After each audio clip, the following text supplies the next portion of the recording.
Pues bienvenidas todas y todos. Vamos a dar comienzo al panel el día de hoy. Es para mí un placer poder presentar el panel de participación política de las mujeres en México, retos y temas pendientes. Esta conversación tiene el objetivo de reflexionar sobre la participación de las mujeres mexicanas en política en cuanto a los logros que se han alcanzado, pero también sobre los obstáculos que permanecen para una representación política plena. Sin más por el momento, tengo el honor de presentarles a nuestras panelistas. En orden alfabético, Carla Humphrey, consejera del Instituto Nacional Electoral.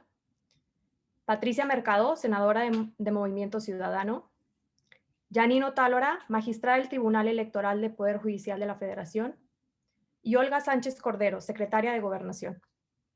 Finalmente, me complace en presentar a nuestra moderadora del día de hoy, Isabel Mejía Fontanont. Isabel es estudiante de la maestría en Políticas Públicas de la Escuela de Gobierno de Harvard. Sin más, cedo la palabra a Isabel. Muchas gracias, Mayra, por la introducción y muchas gracias a todas también por acompañarnos. La secretaria general Citlali no se ha podido unir a la reunión, entonces vamos a arrancar sin ella. En cualquier momento, si es posible que se libere y que se una, nos estará acompañando. Bueno, primero, antes que nada, para iniciar nuestra conversación, quiero recordarles cuál va a ser el formato que vamos a seguir. Cada panelista hará una breve introducción de 5 minutos y después abriremos la conversación durante 40 minutos con preguntas que hemos preparado para ustedes. Y finalmente tendremos una sesión de 20 minutos de preguntas y respuestas de los asistentes. La secretaria Olga Sánchez Cordero se tendrá que retirar a las 12 horas de la Ciudad de México y 13 horas de Boston, por lo que intentaremos priorizar algunas de sus participaciones. Y también quisiera, antes de empezar este panel, hablar de la relevancia de tener este panel de puras mujeres en el marco de la Mexico Conference, abordando por primera vez temas de género en esta conferencia, en vísperas del 8M y de cara al proceso electoral de este año. Para iniciar, quisiera cederle la palabra entonces a la doctora Olga Sánchez Cordero. Muchísimas gracias. De verdad, para mí es un gusto estar esta mañana con ustedes. Saludo con muchísimo afecto a la comunidad de estudiantes y profesores de la Universidad de Harvard que nos acompañan esta mañana, especialmente a quienes integran la Asociación Mexicana de Estudiantes y a quienes agradezco esta invitación al panel. Es también muy importante para mí compartirlo con destacadas políticas mexicanas, amigas, colegas, cómplices, lo acabo de decir, en la lucha feminista, la magistrada del Tribunal Electoral del Poder Judicial de la Federación de la Sala Superior, Janine, también con mi querida amiga senadora Patti Mercado y por lo tanto con Carla Humphrey. Quiero decirles que en este país hemos avanzado muchísimo, porque la historia del feminismo en México, gracias a las aportaciones que desde su ámbito de cada una de estas mujeres luchadoras han realizado por los derechos políticos de las mujeres mexicanas, ha sido de gran avance. Por ello es un honor compartir con ustedes esto. Nada más de algunos datos rápidamente, porque sé que tengo 20 minutos posteriormente, pero solamente decirles que hoy somos 126 millones de habitantes en nuestro país, de los cuales el 51.2% son mujeres, y que de estas mujeres en todos los ámbitos de sus vidas, pues les luchamos por una representación, por los espacios en la vida pública, en la vida política, y que en los años recientes han sido claves. Yo dejo dos temas planteados. El primero, sin una modificación y reforma legal y constitucional, como ha habido, hubiera sido imposible un Congreso paritario. Eso es una gran aportación y avance en nuestro país sobre la paridad en los congresos y sobre la participación política de las mujeres. Esto es algo que verdaderamente en el mundo ha sido ejemplo. Estuve en Japón en la entronización del emperador y las diputadas me dijeron cómo le han hecho para hacer paritario los congresos. Y una vez las mujeres En el legislativo es importantísimo que las que estamos bajo la responsabilidad de aplicar estas normas, las apliquemos y las hagamos realidad, tanto en el ámbito de la política pública como también en el ámbito del Poder Judicial y de las fiscalías generales. Entonces, yo dejo sembrado únicamente estas ideas. Qué bueno que se modificaron las leyes para poder avanzar. Y segundo, que quienes tenemos esta responsabilidad avancemos en hacer realidad todas estas modificaciones en los diversos ámbitos de nuestras responsabilidades. Muchas gracias por estas palabras. A continuación, le cedo la palabra a Carla Humphrey también para que nos dé su breve introducción. Gracias. Buenos días a todas y a todos. Es un placer estar aquí. Me gustaría en primer lugar agradecer a Mayra Hoyos, organizadora del evento, y por supuesto a ti, Isabel Mejía, coorganizadora y además que moderas este evento. Por supuesto, además saludar a grandes aliadas y amigas como son la ministra, nuestra primera secretaria de Gobernación en el país, Olga Sánchez Cordero, también a la magistrada Yanina Otálora, a la senadora Patricia Mercado y por supuesto a la secretaria general de Morena, Citlali Hernández. Pues me gustaría decir que este es un año muy importante para las mujeres en México, particularmente porque tenemos dos reformas que tenemos que implementar adecuadamente y bueno, iniciaría diciendo que hace 67 años se reconoce apenas el derecho de las mujeres mexicanas a votar y a ser electas para distintos cargos de elección popular. De ahí, en 1974, se establece la igualdad entre hombres y mujeres, también en nuestra Constitución, y dado que el avance no había sido sustantivo de las mujeres en política, en 1993 se empiezan a incorporar a nuestra legislación las famosas cuotas de género, estas acciones afirmativas temporales para lograr el avance de las mujeres, y tampoco, o también sin muchos resultados, fue haciéndose cada vez más, digamos, costoso para los partidos hasta que comenzaron a tener sanciones por incumplir la cuota. Y diría que el año central del avance de las mujeres en política viene con la incorporación del principio de paridad de género a nuestra Constitución en el año 2014.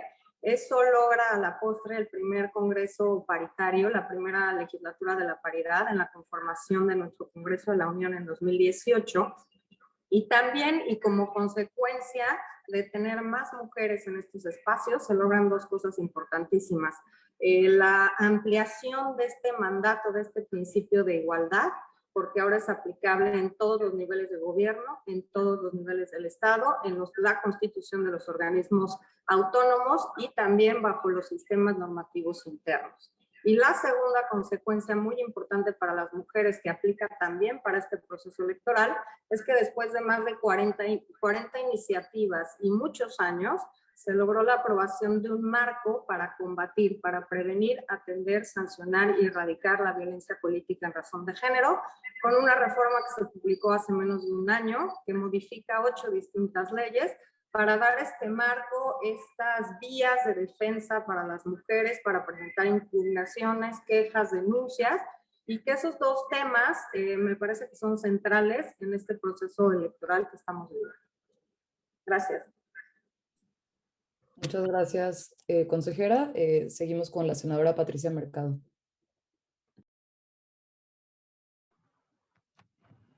Muchas gracias. Pues yo también saludo a la Asociación de Estudiantes, a quienes nos han convocado. Gracias, Isabel, por la moderación. Y bueno, pues encantada. Creo que la mejor muestra de cómo hemos avanzado en nuestro país y lo que significa hoy este gran derecho a la representación paritaria, pues es precisamente quienes estamos aquí, ¿no?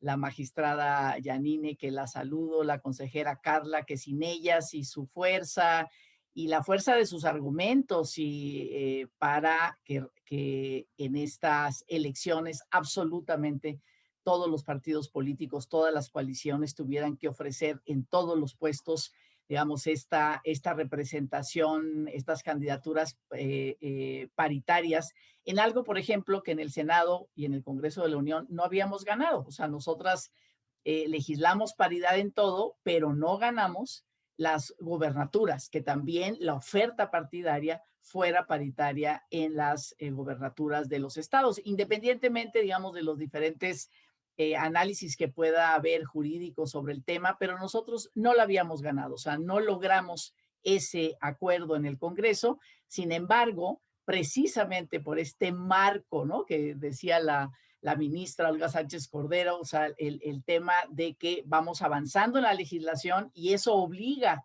¿no? Eso obliga a interpretaciones y a decisiones del Tribunal Electoral y del Instituto Nacional Electoral, que hizo que efectivamente los partidos, la oferta partidaria en estas elecciones tuviera que ser paritaria, incluso en estos puestos unipersonales. Entonces, me parece que efectivamente, digamos, el movimiento empuja legislaciones. En términos de estas legislaciones, pues nos dan, digamos, construyen un círculo virtuoso para una mayor representación política. Yo, pues, he sido parte desde hace muchos años, principios de los 90, que un encuentro feminista, el 6º encuentro feminista mexicano, lanzamos desde ahí la campaña que le llamamos la campaña Ganando Espacios por el 52%. Entonces, ahí, digamos, es una parte del movimiento feminista, le entramos a esta agenda de la representación política, ya pensando desde ese momento. En ese momento no teníamos ni siquiera cuotas, o sea, no existía eso en la ley electoral y la campaña se llamó por el 52%. Y ahora soy beneficiaria, o sea, yo fui beneficiaria de eso y por eso también estoy aquí. El que los lineamientos del Instituto Nacional Electoral en las elecciones pasadas del 2018 dijeran que todos los primeros lugares de las listas plurinominales fueran mujeres, pues bueno, es realmente un orgullo muy grande, ¿no?, que Movimiento Ciudadano me haya invitado a encabezar la lista. No es lo mismo encabezarla que ser el segundo lugar, aunque lo ganes, ¿no? Entonces, puras mujeres encabezando las listas, porque efectivamente el tema de todos estos nuevos arreglos institucionales y derechos que hemos ganado no era más mujeres o mujeres candidatas en paridad, sino es mujeres en toma de decisión. Entonces, el lugar que tomes, el tipo de digamos, de arreglos, electorales, estos lineamientos de bloques de competitividad, o sea, no puedes mandar a las mujeres todas a los municipios que ya perdiste, a los distritos que ya perdiste, sino tienes que tener de todo, hombres y mujeres en los de alta competitividad, en los de media, en los de baja, digamos, todo esta lucha, digamos, paritaria por la representación, pues nos ha costado mucho, nos ha costado organización, complicidades, alianzas, frentes, la formación de frentes plurales, digamos, muy diversos también, entre diversidad de mujeres, desde mujeres indígenas hasta mujeres, digamos, altas profesionales o empresarias o de ciudades y del campo.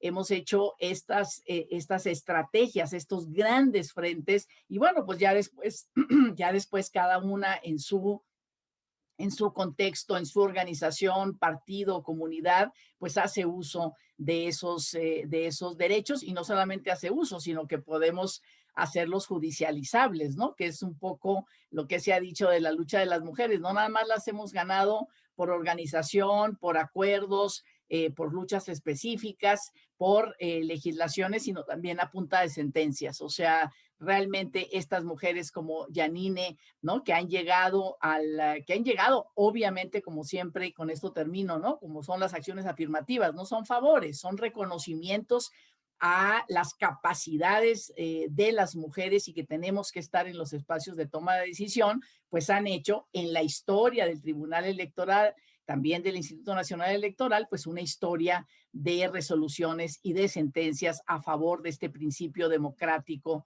de nuestro país, que es la representación paritaria. Muchas gracias, senadora. Y luego, para concluir esta ronda de introducciones, le cedo la palabra a la ministra Yanine Otalora. Muchas gracias, muy buenos días a todas, a todos. Saludo con mucho gusto a las panelistas, ministra en retiro Olga Sánchez Cordero, la senadora Patricia Mercado, la consejera Carla Humphrey, así como, no sé si está conectada, la secretaria general del partido político Morena. Quiero también agradecer a Isabel Mejía por la conducción y la moderación de esta mesa y agradecer sobre todo a la Harvard University Mexican Association por haber organizado este panel en un momento tan importante en México, en el que está a punto de concretarse, no solo a nivel federal, sino también a nivel local, los registros de las candidaturas, y es aquí justamente donde el tema de paridad empieza a ser fundamental. Ya lo han señalado antes, es cierto que las mujeres hemos sido discriminadas durante décadas del acceso al poder político, pero también del acceso a todos los cargos en donde se toman las decisiones fundamentales, no solo para el país, para la ciudadanía también. Y se nos han negado estos derechos por el simple hecho de ser mujeres, sin ningún otro fundamento, basándose en una serie de estereotipos que es a partir de los cuales han partido. Yo aquí quiero un poco retomar lo que ya decían anteriormente, es que si hoy somos el quinto país del mundo en cuanto a participación política de las mujeres y el primero a tener la paridad como un principio constitucional, esto ha sido una construcción en pirámide, y yo diría que todo se origina primero por los movimientos de mujeres y la sociedad civil, que a través de diversas acciones, sobre todo instando a la justicia electoral, la cual no puede actuar de oficio, han logrado que se vaya avanzando mucho. Y fue justamente así que se logra avanzar en el año 2011, 2012, con esta famosa sentencia de las Juanitas, que se logra porque hay un conglomerado llamado la Red de Mujeres en Plural, en la que participan mujeres de todos los partidos políticos que no son forzosamente candidatas y que vienen a exigir que la cuota en aquel momento, 60-40, sea respetada por los partidos políticos, ya que la ley establecía una excepción para cumplir con la cuota, que era si los partidos políticos podían escoger a través de un proceso interno de selección en el partido político. Esta sentencia es fundamental porque además exige ya que las fórmulas en las candidaturas sean del mismo género. Y con esto se va evitando el fraude a la ley de que la propietaria sea una mujer, el suplente un varón, y una vez votados, la propietaria pide licencia indefinida y sube el varón.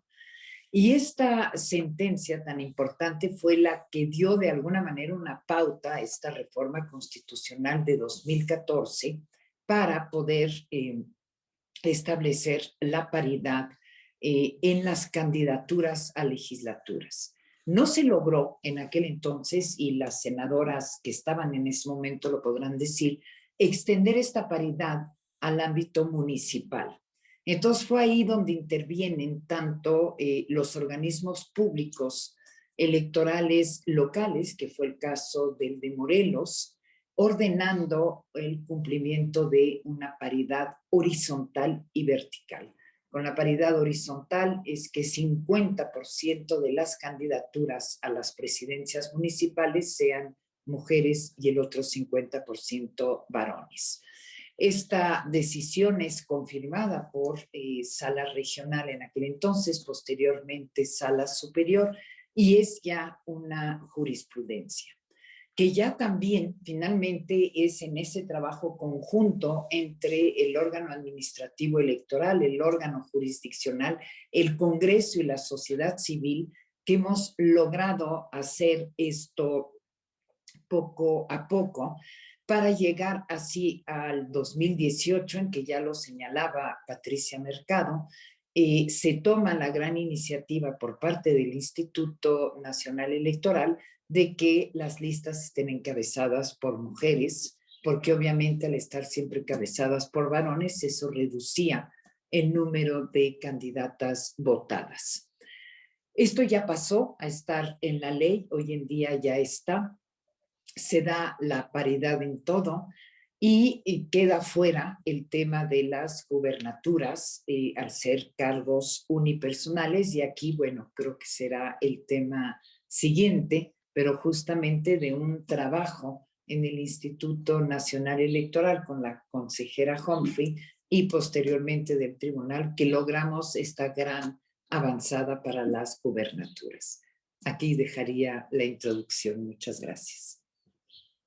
Muchas gracias a todas por estas introducciones y creo que para empezar la conversación, como ustedes bien han mencionado, ha habido muchos espacios y muchos derechos que hemos ido ganando y a partir de eso quisiéramos hablar un poco más sobre la más reciente resolución que mencionaba ahorita la magistrada, que indica que cargos unipersonales también deberán cumplir con la reforma de paridad de género y esto generó cierto revuelo al grado que igual algunas legisladoras se expresaron inicialmente en contra. Entonces, nos gustaría empezar esta conversación por abordar qué ventajas y desventajas ven a la resolución, si esta resolución se podría extender al Ejecutivo Federal, si tendría sentido hacer esto, y para eso me gustaría que nos acompañara la consejera Carla Humphrey y también la magistrada Yanino Tálora, y en específico también para la ministra y secretaria de Gobernación y para la senadora Patricia Mercado, nos gustaría saber más sobre su opinión de cuáles son los retos para la primera generación de mujeres en política que van a ser beneficiarias de esta reforma. Para esto también nos interesaba mucho tener la presencia de la secretaria del partido, de Citlali Hernández, para también tener la visión desde ese lado de las mujeres jóvenes que están involucrando en política. Desafortunadamente no se pudo unir esta conversación, pero de cualquier forma avanzamos. Entonces, si les parece bien, consejera Carla, avanzamos con esa pregunta.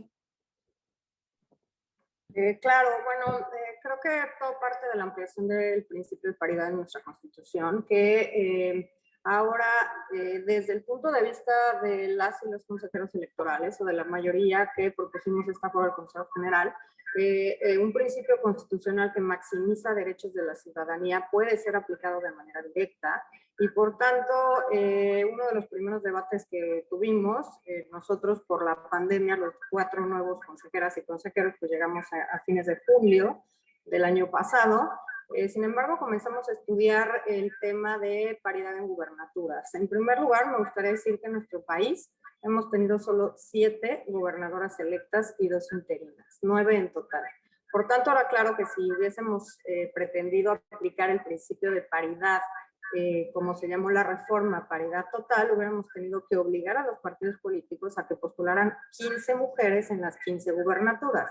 ¿Por qué? Porque solamente tenemos 2 titulares de poderes ejecutivos estatales o de las entidades federativas, la gobernadora de Sonora, Pavlovich, que este año se irá, y la titular del Poder Ejecutivo de la Ciudad de México, de la Jefatura de Gobierno, Claudia Sheinbaum. Por tanto, hubiéramos quedado solamente con una gobernadora, por lo cual tendrían que haber sido 15.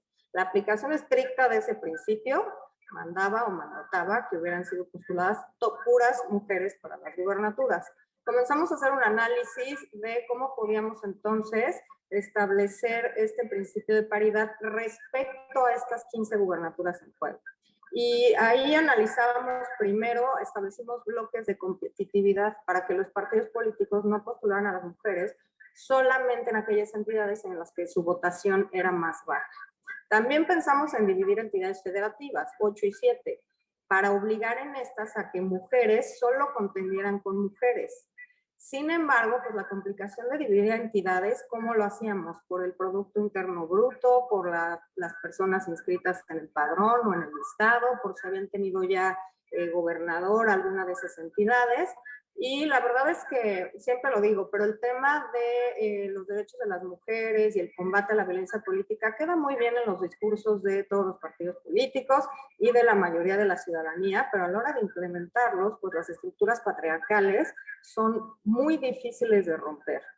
Entonces creo que fue al final de cuentas una batalla compartida además con el Tribunal Electoral del Poder Judicial de la Federación, para poder aprobar este acuerdo, que ni siquiera en Consejo General fue aprobado por todas y todos mis compañeros, que después fue impugnado por el Senado de la República, una cosa a mi juicio bastante extraña, por 4 hombres, por un partido político local y por otro hombre que luego se desistió, pero ahí sí, entre las impugnaciones de los 4 hombres que decían que se estaban violentando sus derechos, y yo pensaba, caray, estos señores tienen una bola de cristal que yo no tengo, porque ya saben dónde los partidos van a postular a mujeres y entonces ya se les está afectando sus derechos. Y otro hombre de plano decía, este señor no leyó ni el título del acuerdo, porque decía, para las 15 gubernaturas en juego en el proceso electoral 2020-2021. Y hay un partido político nacional también lo impugnó. La determinación o la discusión en el Consejo General fue una discusión muy rica, con pronunciamientos de partidos políticos que me parecieron interesantes y que obviamente no impugnaron el acuerdo, que dijeron, bueno, hagámonos cargo que las mujeres no llegan, no porque no estén capacitadas, sino porque no las postulamos a esos cargos. Entonces, claramente no tienen oportunidad legal para llegar a ser titulares de estos cargos. Otra diputada nos decía, es que no sé si en México creen que los hombres nacen como con un lunar, un símbolo o algo, que les diga, ay, claro, este tiene un lunar en la frente, este va para gobernador, el otro para diputado, el otro para senador, porque siempre es la misma pregunta, ¿las mujeres están capacitadas? Y la respuesta es sí, por supuesto. Estamos capacitadas para ocupar cualquier espacio de elección popular en nuestro país y también, por supuesto, en la iniciativa privada, que creo que le tenemos que dar un buen empujón, particularmente nuestra legisladora que nos acompaña, porque ya le estoy echando ahí, pero creo que en el tema privado hay que avanzar, pero bueno, determinamos hacer este acuerdo, se aprobó, fue impugnado, la magistrada nos ayudará con la parte de pues esa discusión en la sesión pública, pero creo que al final de cuentas se logró lo que queríamos, que los partidos estuvieran obligados a postular a 7 mujeres. Y estamos viendo además ejercicios inéditos. El día de ayer tuvimos 2 sesiones largas de Consejo General y en la última un partido nos planteó una solicitud de si podían presentar hasta 300 fórmulas de mayoría relativa integradas por mujeres. Se dio un debate al interior del Consejo General, pero nosotros decíamos, bueno, o por lo menos lo que yo pienso, pues por años y años y años, todas las postulaciones estuvieron integradas por hombres, nadie dijo nada, ahorita estamos en la paridad, estamos hablando de paridad flexible, o sea, no es 50-50 rajatabla, el tribunal ya ha validado algunas determinaciones del INE, donde, por ejemplo, hemos integrado organismos públicos locales con más mujeres que hombres, y en este sentido, pues la paridad es un piso, no es un techo, no es que las mujeres no podamos estar postuladas a más del 50%. Pero creo que estos ejercicios, ese mismo partido creo que quizá presentará también más postulaciones a mujeres en gubernaturas. Entonces creo que claramente, digo, para cerrar el tema, para mí es un principio constitucional, se debe aplicar, no, a mi juicio no necesita una ley, y si la necesitaba, pues perdón, pero me parece un dolo del propio Congreso de la Unión, que si ellos creían que tenía que haber una legislación para aplicar el principio de paridad a cargos unipersonales, esta reforma se publicó en el Diario Oficial de la Federación el 6 de junio del 2019, hoy estamos a 6, 7 de febrero, y seguimos sin esa ley, ¿no? Entonces creo que claramente no se pueden beneficiar de su dolo. ¿Y qué le íbamos a decir nosotros a las ciudadanas?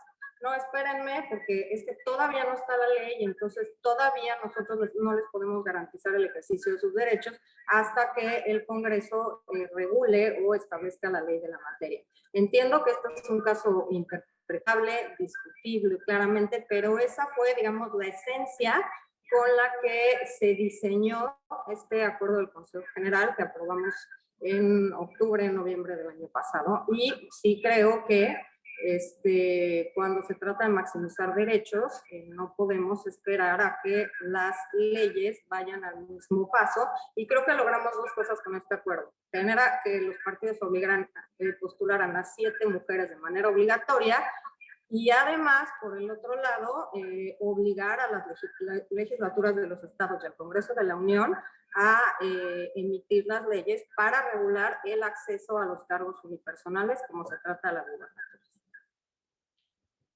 Perfecto, muchas gracias, consejera, por ayudarnos a entender de qué trata esta reforma y cuáles son algunas de las ventajas y desventajas y algunas de las peleas que ustedes lograron dar para que esto fuera posible. Me gustaría ahora hablar un poco más de la segunda parte de la pregunta que había dicho, que es cuáles son los retos para esta primera generación de mujeres en política que son beneficiarias de esta reforma y también hablar de un tema que estaban empezando a tocar, que es el tema de la violencia política. También qué acciones tomar para erradicar el acoso que algunas candidatas viven al aspirar a cargos de elección popular. Para esto me gustaría darle la palabra a la ministra y secretaria de Gobernación, Olga Sánchez Cordero. Y les recuerdo nada más, perdón, una disculpa, para ir avanzando en las preguntas que tenemos y dado el tiempo que tenemos, si se pueden acotar a 2 o 3 minutos por respuesta, sería lo más fácil. Gracias. Bueno, 2 o 3 minutos por respuesta es... ya estoy. Sí, 2 o 3 minutos por respuesta es demasiado poco. Pero bueno, efectivamente lo que dijo Carla me parece de lo más importante. Hubo una resistencia terrible a estos lineamientos del INE que después obviamente fueron revisados por el Tribunal Electoral, por la Sala Superior, concretamente la sentencia o la resolución que emitieron, sobre todo Yanin, que estuvo verdaderamente comprometida con estos lineamientos. Y tiene razón Carla, fue una aplicación directa de la Constitución. No hubo necesidad de pasar por una ley reglamentaria o por una ley secundaria intermedia. Directamente se aplicó el principio constitucional de paridad y esto fue demoledor, porque todos fueron resistencias de que no había ley, de que no había, cómo era posible que el Instituto Electoral se hubiese excedido en sus facultades, que estuviera legislando cuando realmente lo que estaba haciendo es aplicando un principio constitucional directamente sobre paridad que ya tenía obviamente varios meses de haber sido publicado. ¿Cuáles son los retos? El primer reto, hacer efectivo, como dijo ya mis compañeras, hacer efectiva la reforma sobre paridad en todos los ámbitos. El segundo reto, que ya tenemos precisamente para poder erradicar esta violencia política, un registro nacional de personas sancionadas por violencia política. Creo que esto es muy interesante porque es un avance verdaderamente importante para señalar a quienes han sido agresores a estas mujeres por razón de haberse atrevido a llegar a un cargo político y estas personas sancionadas ya tenemos este registro. El segundo reto, modificar la configuración de la participación política de las mujeres en lo local, que también ha sido obviamente un tema que hemos tenido que enfrentar y muy rezagado. ¿Por qué? Porque no se ha querido en muchas ocasiones armonizar las leyes federales y incluso legislar en materia de reformas constitucionales y hay una resistencia en lo local todavía para poder armonizar y homologar estas leyes. Como dijo Carla, son apenas 2 gobernadoras y en un momento determinado pudo haber, digamos, decidido el INE y el Tribunal Electoral que si solamente son 2 gobernadoras, los 15 candidatos o las 15 candidatas deberían de haber sido mujeres, porque si no, no vamos a avanzar de manera rápida, más efectiva, más acelerada en la integración de las mujeres en estos cargos unipersonales como gobernadoras. También tenemos una necesidad, y es un reto enorme, los liderazgos de mujeres en los municipios, en lo local, porque yo siempre digo que todo sucede en el municipio, y si nosotros hacemos la política desde el municipio para que desde ahí empiecen a tener presencia estas mujeres líderes en la política municipal, podemos cambiar muchísimo. Desde luego, La cultura, desde luego, esta, como lo han llamado, y en este momento, este machismo, esta cultura patriarcal tan arraigada, y sobre todo a nivel local, a nivel municipal. Otro de los grandes retos es precisamente la participación política, de diversificar y hacer esta diversidad de mujeres que tenemos que estar integrando. Mujeres afromexicanas, por ejemplo, más mujeres indígenas, por ejemplo, mujeres con algún tipo de discapacidad, pero también lo tenemos mujeres rurales. También lo que tenemos que hacer es no solamente en la política, sino en liderazgos como sindicatos, por ejemplo, como en los ejidos, cómo cambiar las reglas hereditarias en los ejidos cuando la mujer prácticamente era invisible en esta situación de ejidal y obviamente como comisariada ejidal. Entonces, todas estas inclusiones, todas estas diversificaciones de integración es un reto muy importante.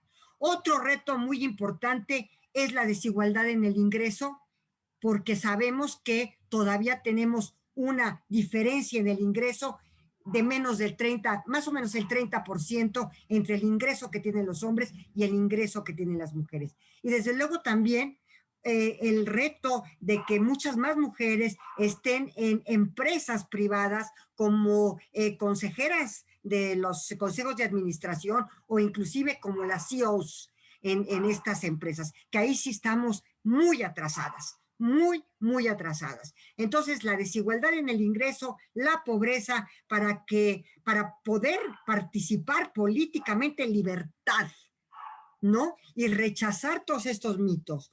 Y yo también pondría otro reto más, transformar la conciencia y la cultura de la discriminación y la de desigualdad, y esto todavía tenemos un larguísimo trecho. Es un reto enorme por la resistencia del sistema patriarcal y machista que tenemos. Entonces, este es otro de los grandes retos, la transformación cultural. Y solamente para terminar, les quiero dar un ejemplo que fue para mí muy importante y sobre todo me hizo reflexionar. Miren ustedes, yo he estado en comunicación constante con el INEGI, con nuestro Instituto Nacional de Geografía y Estadística. ¿Por qué? Porque para mí es una herramienta fundamental para poder implementar políticas, tener estos instrumentos del INEGI. Pues bien, me presenta uno de los vicepresidentes del INEGI el mapa de la violencia en el país. Y resulta que para mi sorpresa, la violencia estaba más ubicada en el norte y en el centro que en el sur. En el sureste prácticamente estaba desapercibida el tema de violencia en el sureste. Dije, no, esto no es posible. ¿Por qué? Le dije, entonces yo dialogando con el INEGI les dije, ¿saben una cosa? Ustedes tienen que tener diferentes reactivos en el sureste, porque para lo que una mujer del norte o del centro es violencia, incluso violencia política o violencia intrafamiliar o violencia en general en todos los ámbitos, para la mujer del sureste, a lo mejor por su cultura, esto no es violencia. Y al tema y a la pregunta de violencia, de determinadas características de violencia en el centro y en el norte de nuestro país, seguramente para estas mujeres que tienen una cultura de la violencia totalmente distinta, no fue violencia o no es violencia. Entonces, ahí también regionalizando la cultura, ¿sí? De la participación, de la integración, de la diversidad, hay que estar muy atentos a cómo el mismo mapa de nuestro país se mueve de acuerdo a sus usos, costumbres y a su cultura. Con esto termino. Muchas gracias. Abonando en esta parte de las desigualdades estructurales que persisten, para para la magistrada quisiéramos que ahondara un poquito para cerrar esta primera ronda de preguntas y después con la senadora, si deberíamos de pensar en discriminación positiva para otros grupos minoritarios, como estaba mencionando la doctora Alba Sánchez Cordero, igual y para comunidades indígenas, para grupos afromexicanos, y también retomar la pregunta sobre qué hacer en el nivel del Ejecutivo Federal, si tendría sentido extender la resolución a ese nivel también. Gracias. Sí, muchas gracias, Isabel. A ver, yo únicamente para cerrar el tema de la paridad en gubernaturas, insistir en lo que decía ahorita la ministra en retiro, secretaria de Gobernación, que es cierto que el proyecto que se presenta al Pleno del Tribunal es un proyecto que construye a partir no solo del artículo 41, que contiene el principio de paridad, sino sobre todo del artículo 35, que establece como derecho político de toda la ciudadanía, hombres y mujeres, ser votados en condiciones de paridad para los cargos públicos. Entonces, el derecho político existe en la Constitución y sería el colmo si tuviésemos que esperar una ley para que este derecho político tuviese vigencia. Entonces fue a partir de ahí que fuimos haciendo esa construcción en la que además, en la medida en que hay 15 gubernaturas que van a renovarse, había el espacio para poner 7 u 8 candidaturas de mujeres, que también mujeres impugnaron este acuerdo del Instituto Nacional porque querían más de 7 mujeres como candidatas, y por eso en el proyecto que yo presento originalmente vamos por 8 mujeres candidatas. Eso era un poco lo que quería insistir en esta construcción jurídica de cómo a partir de un derecho constitucional son justamente las sentencias de los tribunales que pueden darle vida, y la omisión legislativa no puede ser un pretexto para que no tenga vigencia un derecho previsto en la Constitución. A la pregunta que se me formulaba, lo que hemos hecho en el tribunal, también de alguna manera construido con el Instituto Electoral, ha sido crear acciones afirmativas. Por una parte, para lo que es la población indígena, hace 3 años, el Instituto Electoral establece que en 12 distritos que tienen más o 60% de población indígena, se tienen que postular candidaturas indígenas por parte de los partidos políticos para las diputaciones. ¿Qué fue lo que hicimos en el Senado? Porque además cuando se dio el debate en el Instituto Nacional Electoral, quienes lo siguieron de cerca podrán recordar que todavía hubo alguna que otra posición de integrantes del Consejo General diciendo que no podían ir solo indígenas porque algunos no sabían leer y escribir. Esto es el nivel de resistencia para, de alguna manera, concebir un poco este contexto. Cuando se impugna en el tribunal lo subimos a 13, pero además lo que dijimos fue, tienen que ser 13 distritos definidos, porque si se pone a competir candidaturas indígenas con candidaturas no indígenas, pues justamente este nivel de resistencia y de discriminación brutal que se vive en México iba a hacer que ganaran las candidaturas no indígenas. Se logró hacer eso, se logró que este año pasó el Instituto Nacional Electoral de 13 a 21 distritos de población indígena. Pero yo aquí lo que quiero señalar es el tema de paridad es un tema que se ha logrado avanzar y, digamos, de alguna manera con cierta rapidez a raíz de las primeras sentencias.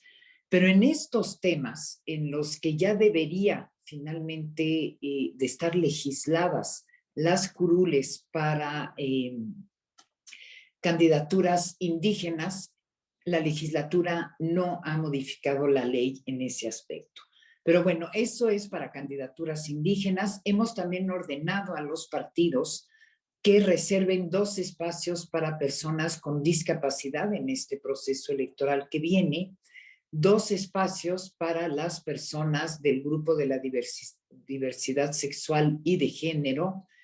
Y recientemente, la semana pasada, acabamos de establecer la obligación de los partidos políticos de presentar candidatos, 2 tienen que presentar de manera paritaria, que representen a los mexicanos que viven en el extranjero. Y esto es algo fundamental porque hasta ahorita la ciudadanía mexicana que vive en el extranjero no tenía ni voz, ni voto, ni el derecho de ser votada estando en el extranjero. Por ende, construimos, esto sí fue de manera unánime, esta nueva diputación finalmente que obliga a los partidos políticos. Estas son, de manera muy breve, las acciones afirmativas que hemos ordenado. Muchas gracias. Y para concluir esta ronda de preguntas iniciales, quisiera, senadora Patricia Mercado, que igual nos ayudara a cerrar hablando sobre, a partir de del propio machismo que ustedes han sufrido desempeñando sus funciones, ¿cuál cree que son los retos para esta primera generación de mujeres paritarias? Muchas gracias. Pues ya creo que se ha dicho mucho, pero me parece, yo dejaría en la mesa, digamos, 2. Primero, efectivamente, no conformarnos con que la mayoría de las mujeres que asumimos estos cargos y somos beneficiadas de este derecho, pues seamos, digamos, de alguna manera blancas, citadinas, heterosexuales, de familias nucleares y tal, sino que realmente esta fue la historia de la política masculina, digamos, fue una historia donde los hombres blancos, heterosexuales y tal, eran los que estaban en estos puestos de toma de decisión. Entonces, me parece que no hay que olvidarnos de eso, hay que siempre recordarlo, hay que echarnos la mano en ese sentido. Al interior de los partidos políticos, me parece, digamos, seas una candidata ciudadana o seas una candidata de partido, pero digamos, si vas con un partido, poderlo hablar entre las mujeres al interior de los partidos para vigilar muy bien, ¿no? De no dejar a ninguna sola peleando por su espacio porque pertenece a una, digamos, a una identidad o a una condición de discriminación. Entonces, me parece que eso hay que tenerlo muy presente.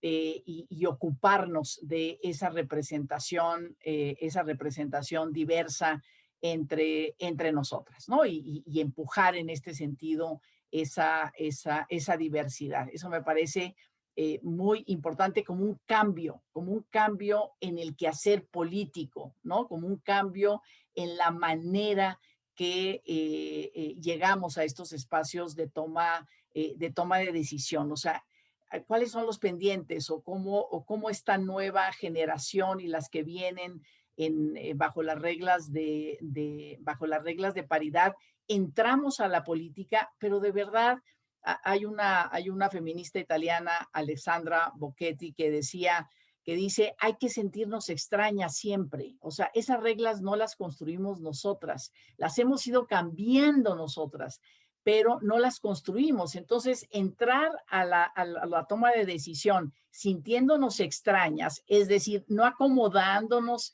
en lo que ya hay en términos de la política, que no hablamos ni de buenas ni de malas intenciones de los hombres, simplemente por el mandato cultural de lo que significaba la lucha por el poder. Entonces, ocuparnos de nosotras, ocuparnos de las otras, ocuparnos de las diferentes para esta representación, pues me parece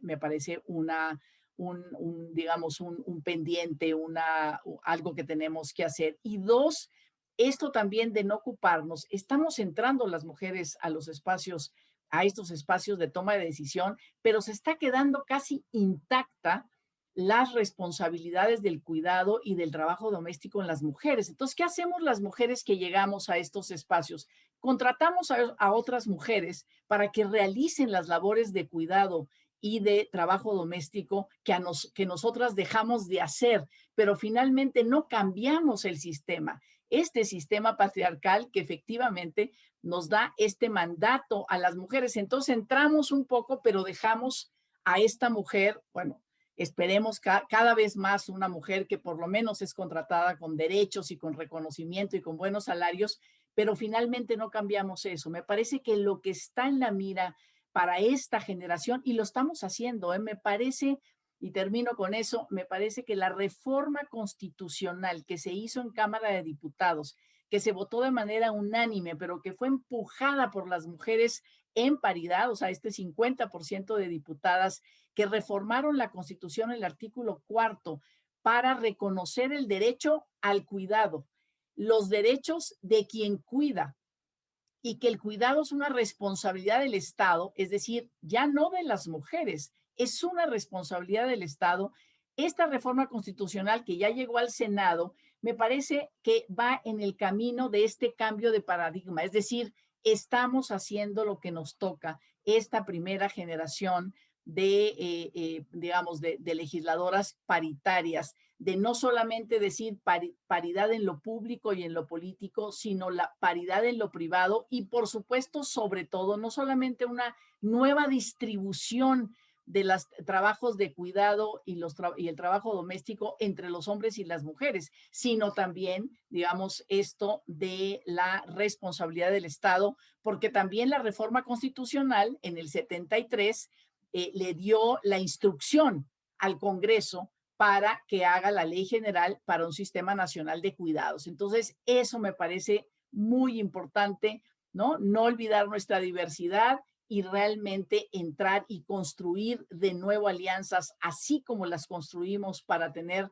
paridad y para parar la violencia política, para sancionar la violencia política, también tener esta para cambiar este sistema que finalmente, pues sí, ¿no? Nos hemos llegado, pero realmente el esfuerzo que hacen las mujeres que siguen teniendo esta responsabilidad es un esfuerzo doble o triple que no hacen los hombres, y entonces, bueno, pues eso distorsiona de alguna manera esta capacidad y esta posibilidad de que hombres y mujeres tomemos decisiones en los espacios a los que estamos llegando. Muchas gracias, senadora. Y retomando esta parte de lo que falta avanzar para continuar rompiendo el pacto patriarcal, me gustaría avanzar a la siguiente pregunta y dado las restricciones de horario de la doctora Olga Sánchez Cordero, si quiere puede avanzar a responder esta pregunta y después seguimos con las demás panelistas. En años recientes, la sociedad civil organizada ha tenido expresiones muy exitosas en favor de la agenda del feminismo y estamos viviendo el momento histórico con mayor participación de las mujeres en espacios de política formal, como ya mencionamos, a partir de las reformas que han ocurrido, pero al mismo tiempo existen voces en el poder, en específico del presidente, que deslegitiman las demandas del movimiento. Entonces, ¿qué papel deben jugar las mujeres en la política para representar la agenda feminista? Mira, muchas gracias. Yo te quiero decir algo, y creo que lo vamos a compartir todas nosotras que estamos en este panel. Llegar a estas posiciones no ha sido nada fácil. Se nos exige mucho más. Yo te puedo decir que la responsabilidad que yo siento es casi como una lápida en mi espalda, porque los resultados que yo tengo que dar son por mucho mejores que cualquier hombre que estuviera en mi posición y en mi situación, ¿sí? Los ataques son tremendos en todos lados, en la prensa, los cuestionamientos.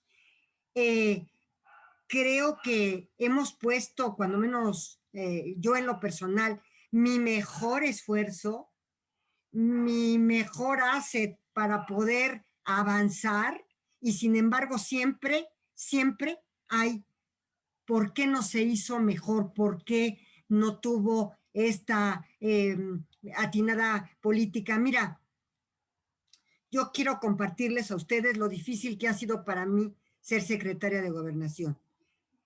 Ha sido de verdad un reto enorme, enorme, por la complejidad de la Secretaría, entre otras cosas, porque es la Secretaría de la Política Interior y porque lo que yo hago dentro de esta Secretaría no se nota. ¿Y por qué no se nota? Porque cuando sí se nota es cuando la Secretaría no está funcionando.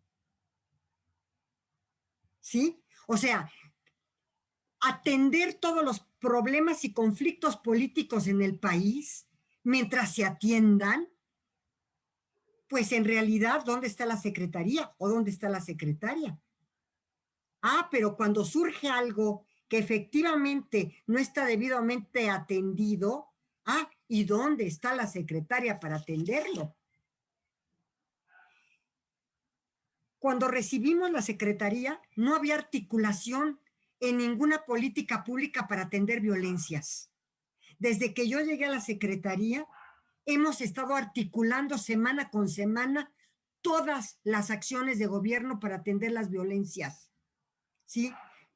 En muchísimos frentes y en muchísimos ámbitos. Que en el ámbito municipal, sobre todo en los municipios más violentos, con mayores feminicidios, hay módulos de atención inmediatos. Que los centros de justicia, que los refugios, o sea, todo lo que hemos estado haciendo, articulándolo. La pregunta siempre ha sido, ¿por qué ha aumentado los feminicidios? Bueno, han aumentado los feminicidios porque estamos cumpliendo una sentencia de la Corte que dice que cualquier muerte violenta de la mujer tiene que empezarse a investigar como feminicidio y después descartar que no fue feminicidio, sino un homicidio doloso por cualquier otro motivo, pero no por razón de género. Claro, los números se disparan, y se disparan porque ahora sí estamos cumpliendo la sentencia de la Corte, iniciando todas las investigaciones y procesando todo a través de la violencia feminicida. Pero ha sido verdaderamente complicado, ha sido un reto enorme, que yo estoy satisfecha, sí quiero decirles, pero seguramente todas mis compañeras estarán de acuerdo en algo. Tenemos que trabajar doble o triple. Tenemos que dar resultados en forma doble o triple para poder avanzar. Porque si no lo hacemos, ¿sí? Tenemos esa grave responsabilidad. Y yo quiero, de verdad, en primer lugar, felicitarlas a todas porque son unas mujeres luchadoras, incansables para lograr que estemos en estos espacios. Pero como dice Patti, somos beneficiarias. Y si somos beneficiarias de haber llegado a una posición privilegiada, somos también corresponsables de que muchas mujeres más lleguen a esas mismas posiciones. ¿Y cómo pueden llegar mucho más mujeres a esas mismas posiciones? Cuando nosotros demos los resultados esperados y mucho mejores que los varones que han estado en estas posiciones. Cuando menos esa es mi experiencia personal. De verdad, yo sí puedo decirles que no ha sido nada fácil. Ustedes han visto los permanentes ataques a mi persona en la prensa, que soy adorno, que soy florero, etcétera, etcétera. ¿Por qué? Por la agresión que se tiene hacia una posición que tradicionalmente, que históricamente había sido única y exclusivamente de los hombres. Cuando yo dije que sufría violencia en las reuniones de seguridad, era cierto. ¿Por qué?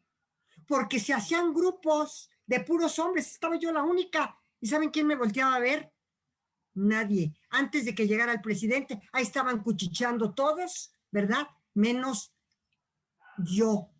Yo no estaba incluida en esas bolitas de funcionarios. Ahora, afortunadamente, ya tenemos una secretaria de seguridad, afortunadamente, porque ahora sí ya no se hace esto. Pero definitivamente era una situación que a lo mejor para ellos no era importante. Es más, ni la percibían como tal. ¿Y por qué no la perciben como tal? Pues ¿por qué tienen una cultura distinta? Porque ni siquiera la sienten, porque ni siquiera se dan cuenta, porque es lo natural y lo normal, y la cultura constante de este patriarcado y este machismo. Yo eso es lo que podría decir, la grave responsabilidad que tenemos las que llegamos para dar resultados y dando resultados abrirle los espacios a las mujeres que vienen atrás de nosotros y a las generaciones que vienen atrás.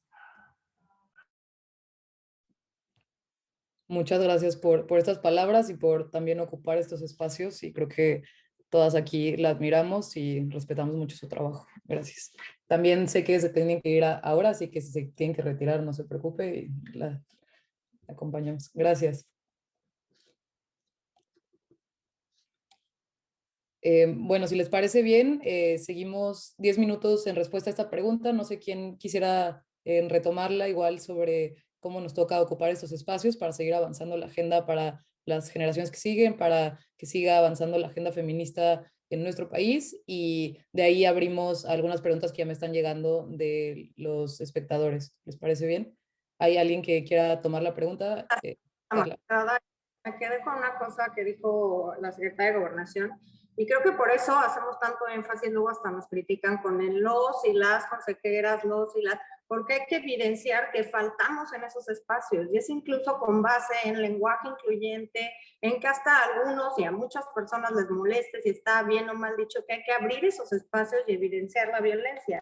Estamos también haciendo monitoreo de los espacios noticiosos en radio y televisión, porque en los medios de comunicación también se violentan mucho las posiciones de las mujeres, se les dan menos espacios en campañas, se les dan peores espacios en campañas, las actividades de las precampañas y campañas de las mujeres son menos visibles. Afortunadamente creo que hemos incidido en cómo incluso se reportan las actividades de campaña, porque antes se les preguntaba, todavía la gobernadora Pavlovich, lo tengo muy en mente, cómo se veía, cómo se vestía, incluso otras mujeres, y le dio permiso a su esposo, y quién cuida a los niños, y etcétera. Creo que hemos ido cambiando, y en el último monitoreo que presentamos, yo creo que hace un par de semanas, se sigue evidenciando, primero, que se reportan las campañas en lo general. Los medios están cambiando para no incurrir, digamos, en este tema y que los estemos señalando como que no dan espacios a mujeres, haciéndolo todo como campañas, digamos, sin género. No dicen si un hombre o una mujer, pero cuando lo hacen, cuando hablan de precandidatas o precandidatos, le destinan el triple de tiempo a las precampañas de hombres o a las actividades de los hombres en campaña que le dan las mujeres. Y lenguaje incluyente, se analizaron diversas frases que reportaban campañas. El 62.5% no tiene lenguaje incluyente, y obviamente ese porcentaje son en hombres que utilizan distintas frases para referirse a actividades de campaña. Entonces creo que las redes sociales es muy importante. El 66% de las mujeres son violentadas también en redes sociales, y cuando se trata de prensa escrita sube al 80%. Entonces, esto que señalaba la secretaria de Gobernación es algo que sigue pasando, que los medios siguen haciendo, que estamos sensibilizando con cursos, con guías, con muchas actividades para hacerles saber que están violentando a una mujer, políticamente lo que nos toca a nosotros, pero que se violentan a las mujeres. Por supuesto, hay linchamientos, no te quiero decir conmigo y otras compañeras con el tema del acuerdo de paridad en gubernaturas, pero también es que no cambiamos estas dinámicas, nos queremos insertar, no las 3, 4 que estamos aquí, digamos, pero insertar en esta forma en que los hombres hacen política. Tuvimos un foro el 25 de noviembre, que es el Día de Combate Internacional de Combate a la Violencia de Género, y en el INE invitamos a distintas mujeres violentadas, y una pregunta detonadora es, ¿cómo sabías que estaba siendo violentada políticamente? Y la respuesta es, pues no sabía. Yo pensaba que pues si así era la política, así le tendría que entrar, esas eran las reglas, me tenía que acostumbrar, porque pues, si no me tenía que ir. Hasta que alguien les dice, no, es que esto se llama violencia política, y por supuesto que puedes denunciarla, y creo que esa es otra parte del tema. Hay que denunciar la violencia política. En nuestro proceso electoral ya tenemos distintos mecanismos para atenderla, el registro de la que hablaba la secretaria de Gobernación, que lo mandató la Sala Superior, para evidenciar a las personas que violentan políticamente a las mujeres. Y no, desafortunadamente no solo los hombres violentan políticamente a las mujeres, sino que también las mujeres violentan políticamente a las mujeres. Es algo que tenemos que romper de tajo, es algo que tenemos que evidenciar. Y hablábamos de mujeres indígenas. En este registro, que es algo que ya sabíamos, pero que ahora se está midiendo, las mujeres más violentadas son las mujeres que están contendiendo o ejerciendo sus derechos político-electorales a nivel municipal. Eso es lo que nos está saliendo de las distintas sentencias que ya tenemos por violencia política en razón de género contra las mujeres. Entonces, una cosa muy importante es primero, hacerles llegar a estas mujeres de pueblos y comunidades indígenas que sepan que pueden ejercer cualquier cargo público en su comunidad, en su municipio, en su entidad y a nivel nacional. Siempre pongo un ejemplo porque me llama mucho la atención, que en 2016 en Huevea de Humboldt, Oaxaca, las mujeres no sabían que podían ocupar un cargo comunitario porque, por supuesto, nunca había habido ninguna.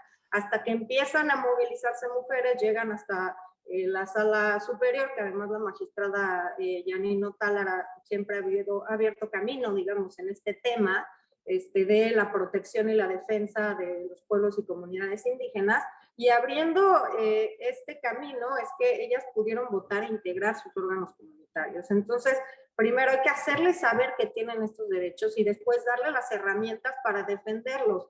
No tienen que sufrir violencia política. El gran tema que tenemos es que incluso cuando llegan a estas altas posiciones, la magistrada, la senadora, la secretaria o consejeras, sigue la violencia política. No se queda en las campañas o en las precampañas, se queda en el ejercicio de los cargos también.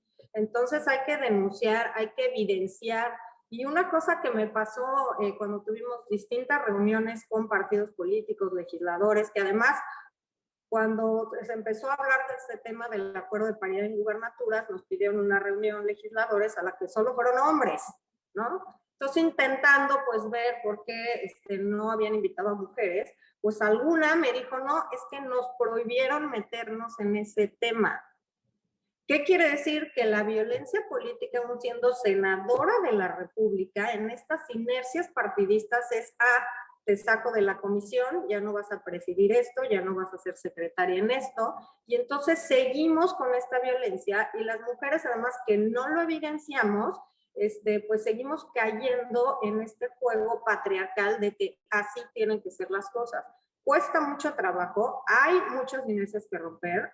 El cambio cultural es el más complicado y hemos avanzado en nuestro país mucho en el tema de derechos políticos y electorales a golpe de sentencias y después por cambios a nuestra constitución y a distintas leyes. No ha sido al revés, no es una concesión graciosa del legislador, no es porque los hombres hayan dicho, ay, claro, sí, que las mujeres entren a política. Ha sido obligado, les ha costado, les cuesta y siguen viendo la forma en que pueden romper, que pueden darle la vuelta al círculo. Afortunadamente hoy las cosas están como ya mucho más claras, la paridad se va a garantizar en este proceso electoral. Ahora será la primera reelección de la Cámara de Diputados y Diputadas y por supuesto tendrán que cumplir el principio de paridad. Pero siempre hay que estar cuidando, ¿no? Lo que ya ganamos, no perderlo, no ir pasitos para atrás porque nos cuesta mucho avanzar como para dejar o poder tener un paso que nos haga irnos hacia atrás en estos temas. Muchas gracias. Para darle también espacio a algunas de las preguntas que están subiendo los espectadores, y creo que retomando parte de lo que decía la consejera sobre las luchas que falta por ganar y los espacios que también faltan por ocupar. Hay muchas preguntas sobre cuál es su opinión respecto a nombrar candidatos con averiguaciones de violencia hacia las mujeres en algunos partidos políticos. Entonces, creo que abona esta parte de violencia política y del acoso que estamos hablando. No sé si la magistrada o la senadora quisieran responder esta pregunta. A ver, podrá después la senadora ser más explícita. Yo tengo obviamente una convicción sobre este tema, pero no puedo contestar, ya que no sabemos si un caso muy sonado actualmente en México, en un cargo de candidatura a gubernatura probablemente llegue a la sala superior. No se sabe aún, pero si llega y yo hago un pronunciamiento previo sobre lo que es mi opinión, en un momento dado podría pedirse que me excuse del asunto por haber emitido una opinión. Entonces, con una disculpa en esta, no contesto. Con gusto, si llega el asunto a la sala superior, con gusto nos reunimos a platicarlo después.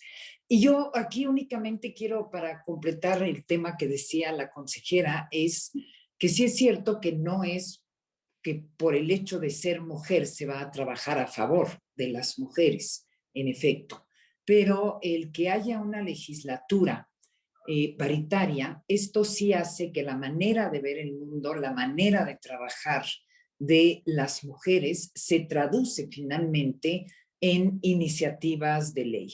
Y es no solo en materia de paridad y representación política, también hay que señalar, por ejemplo, lo que a pequeños rasgos ya decían, todas estas obligaciones que se han hecho de manera a proteger los derechos de las trabajadoras del hogar, que solo esta sensibilidad podían haberla tenido mujeres y muchas otras iniciativas que han tenido. Entonces, a mí me parece que sí, nuestra manera de ejercer el poder, nuestra manera de tomar decisiones es una manera distinta, y por ende da resultados distintos y seguramente con una mayor cercanía a la ciudadanía y a la vida cotidiana de la gente.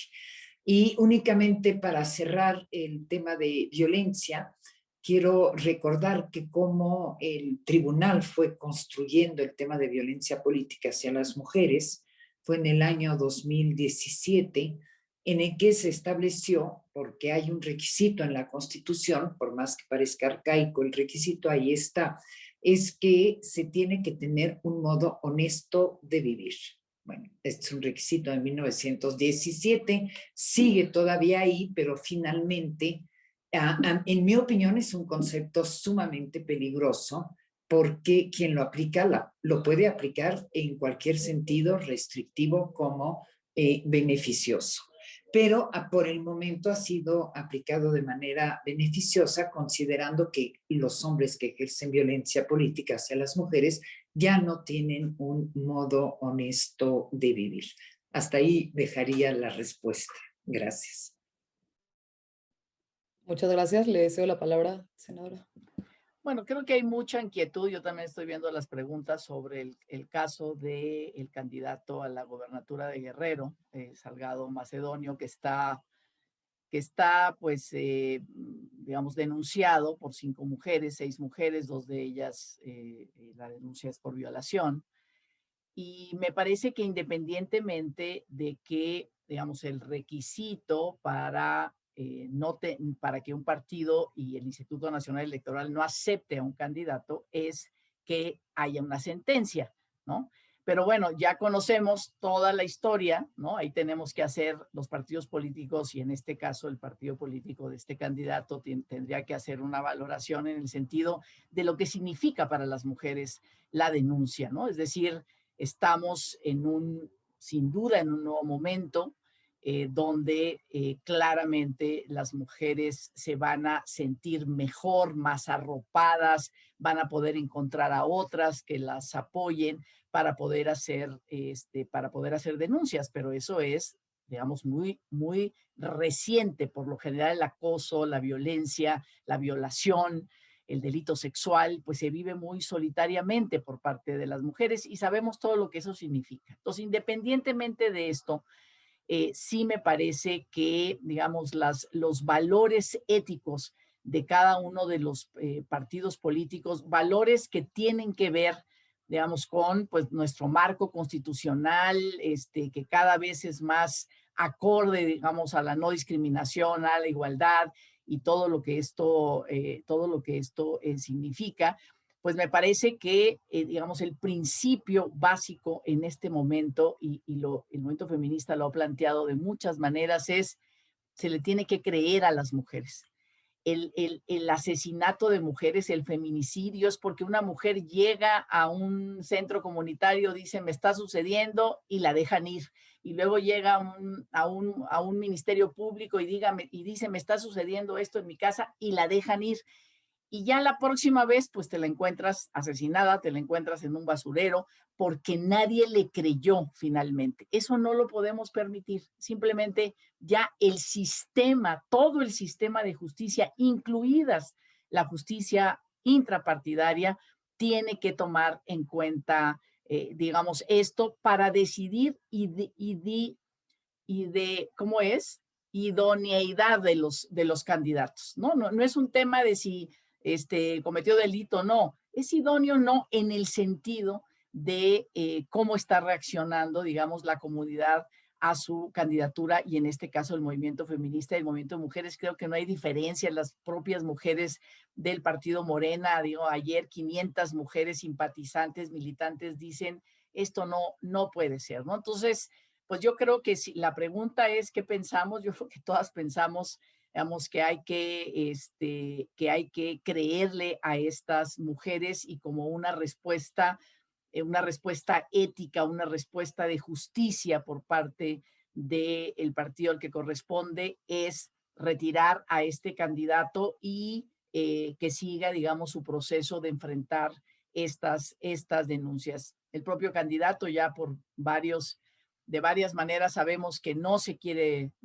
retirar, no va a ser una decisión que él tome. Varias de nosotras le hemos llamado, porque fue nuestro compañero senador, le hemos llamado a que rompa el pacto, que él se ponga al frente de esto, pero bueno, pues no ha querido ser, ¿no? Entonces, bueno, pues finalmente vamos a ver cuáles son las últimas decisiones, y bueno, pues será la ciudadanía, esperemos que de manera, digamos, muy madura, pues ponga a cada quien en su lugar, ¿no? Pero bueno, si nos piden qué pensamos de esto, pues pensamos, digamos, yo creo que no hay absolutamente ninguna duda en ese sentido.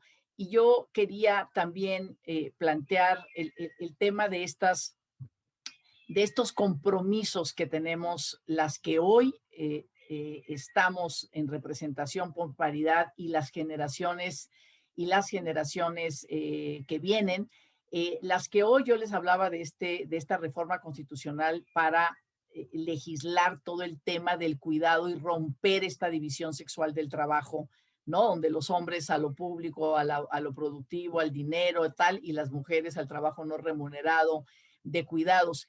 También, por lo menos a esta generación, no podemos como obviar la pandemia, y no podemos obviar cómo nos ha ido a las mujeres en esta pandemia, en esta crisis económica y de bienestar que está viviendo el mundo y México. Esta semana, la encuesta, el INEGI, a través de la Encuesta Nacional de Ocupación y Empleo, nos dijo, hay 3 millones de personas que perdieron sus ingresos y su trabajo, formal o informal, que todavía no lo tienen. De esos 3 millones de personas, 1.800.000 son mujeres. O sea, la gran mayoría. ¿Y por qué?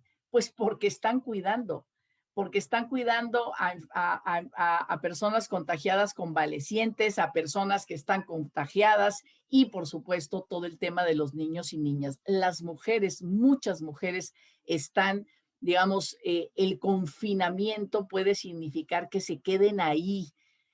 Alicia Bárcenas de CEPAL decía esta semana, la directora de CEPAL decía esta semana, hay un retroceso de 10 años en la entrada de las mujeres al mundo del trabajo. Entonces, me parece que ahí tenemos una responsabilidad. Estamos viviendo esta paridad en esta pandemia. Las mujeres están siendo afectadas desproporcionalmente por esta crisis, y me parece que en ese sentido, pues hay muchas cosas que hacer, que decir, que cambiar, digamos, incluso en las prioridades del presupuesto público, para ayudar, para apoyar a las mujeres que no se queden en confinamiento haciendo estos cuidados, sino que puedan, con el apoyo de todos los hombres, las mujeres y el Estado, poder hacer una distribución de las responsabilidades familiares, y que no sean las mujeres las que pierdan los derechos ganados durante los últimos 10 años. Muchas gracias, senadora. Y de hecho creo que este es un tema que es muy relevante también para nosotras como comité organizador y también para las personas que son espectadores. Y hoy habrá un panel también de desigualdad y violencias de género que persisten y particularmente en el contexto de COVID y cómo se ha ido ampliando esta brecha. Entonces también las invitamos a acompañarnos. Ese panel es a las 2 de la tarde de la Ciudad de México y a las 3 de la tarde de Boston también para seguir ahondando en esta conversación porque sabemos, también son temas que nos gustaría seguir discutiendo a todas. Me gustaría cerrar con una pregunta que llegó también aquí de parte de la audiencia y luego hacerles una pregunta brevísima que solo va a ser una respuesta muy corta. Eh, Así como existe una defensoría pública para comunidades indígenas, existiría la posibilidad y condiciones de que se creara una defensoría pública para atender casos de violencia política de género contra las mujeres, especialmente aquellas que, como mencionaban, por cuestiones de interseccionalidad, tienen un mayor riesgo de sufrirla. No sé quién quiera tomar la palabra. Ya. A ver, quizá por el tema de que la Defensoría Pública Electoral para Pueblos y Comunidades Indígenas está en el Tribunal Electoral.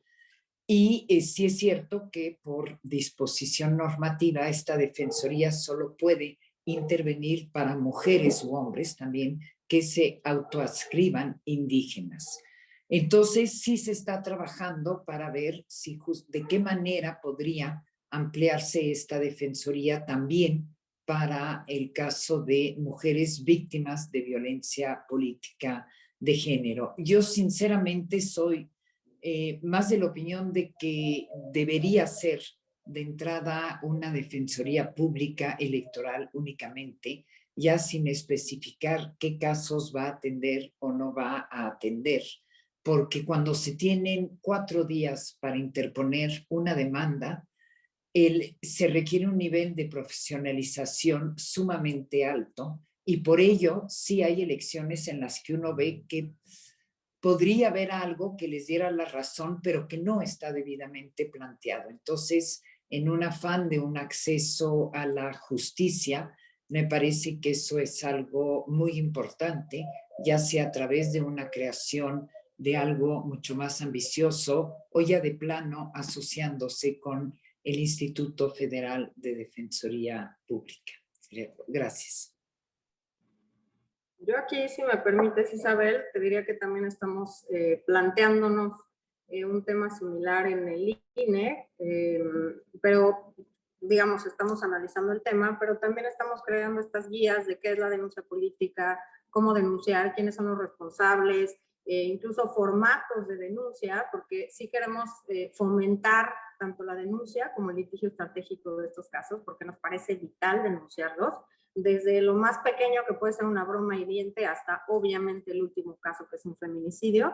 No queremos que ninguna mujer se quede en estas elecciones sin defensa, sin saber que puede defenderse y sin que conozca las rutas jurídicas. Así que creo que el mensaje está claro y creo que en esa línea las autoridades electorales estamos alineadas en no dejar que ninguna mujer violentada tenga el cauce, la vía para ejercer sus derechos político-electorales. Y pues en este sentido, desde las autoridades administrativas estamos creando esta guía que es quién es responsable, porque los partidos son responsables, las autoridades son responsables, los servidores públicos y las servidoras públicas son responsables, los medios de comunicación son responsables, en fin, hay sanciones, ya hay un delito de violencia política que a todas las que estamos y estuvimos aquí nos consta lo que nos tardamos y se tardaron en poder reformar la Ley General de Delitos Electorales para ya tener un delito electoral de violencia política.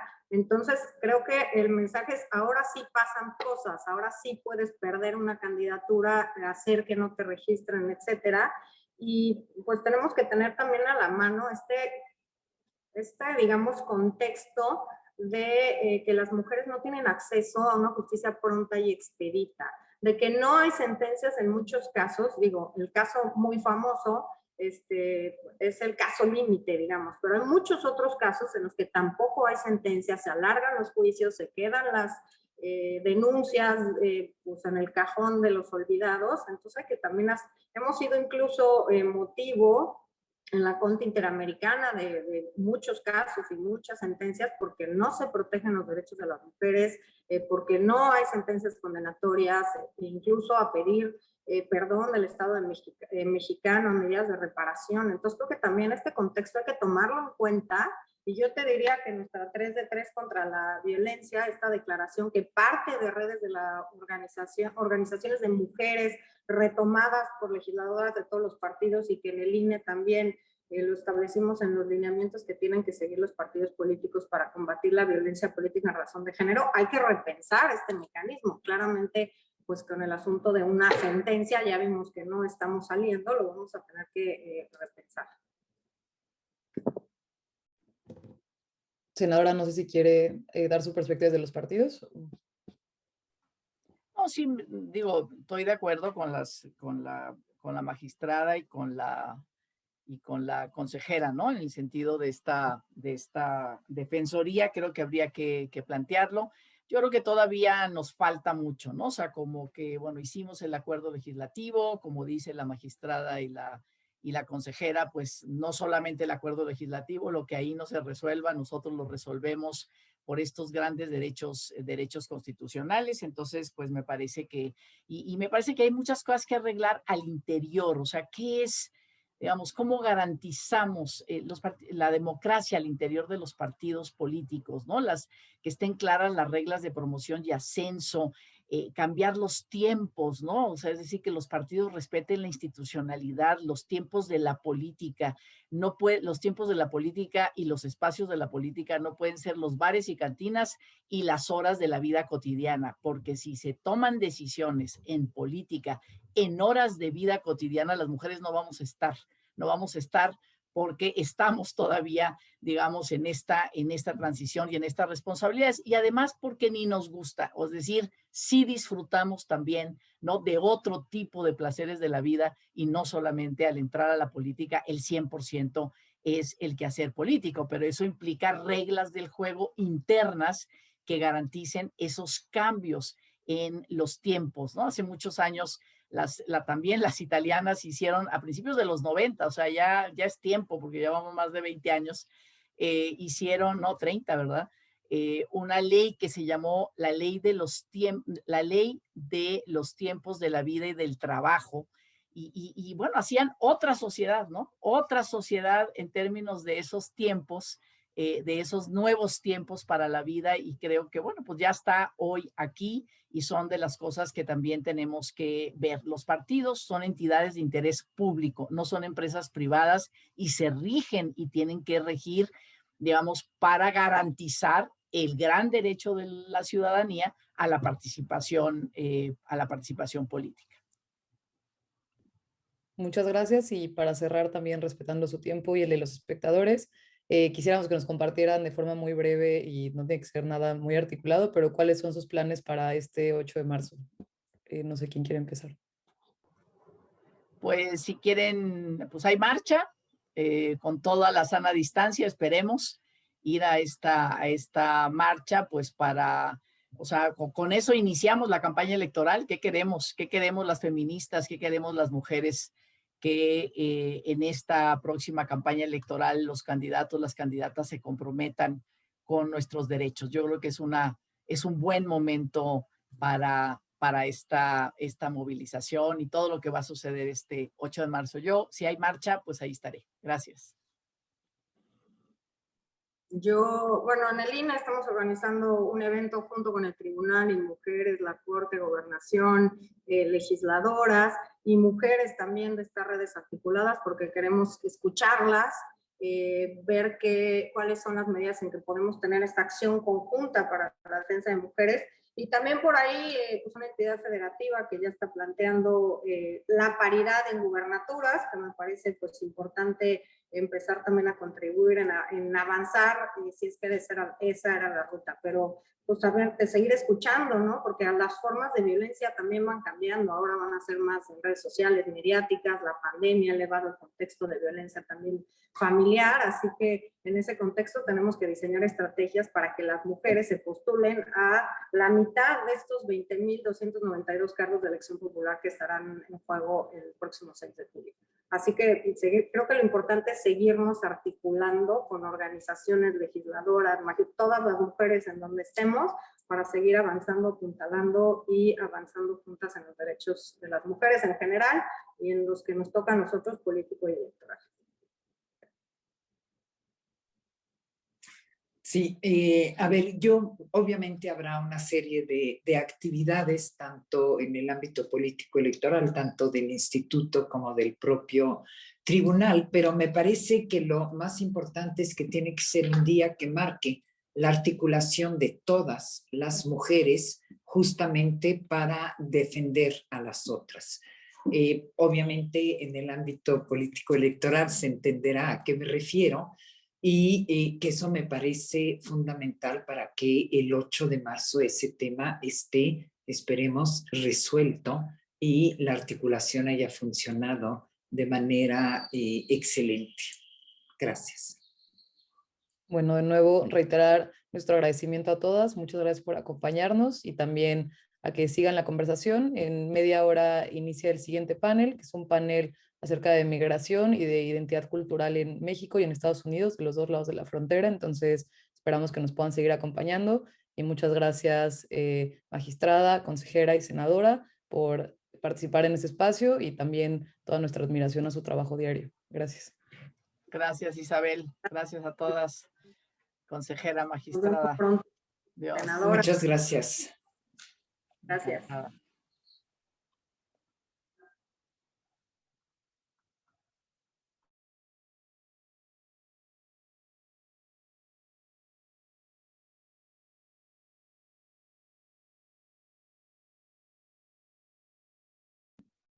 Para todos los espectadores que están conectados, vamos a reiniciar esta sesión en 30 minutos con el siguiente panel. Muchas gracias.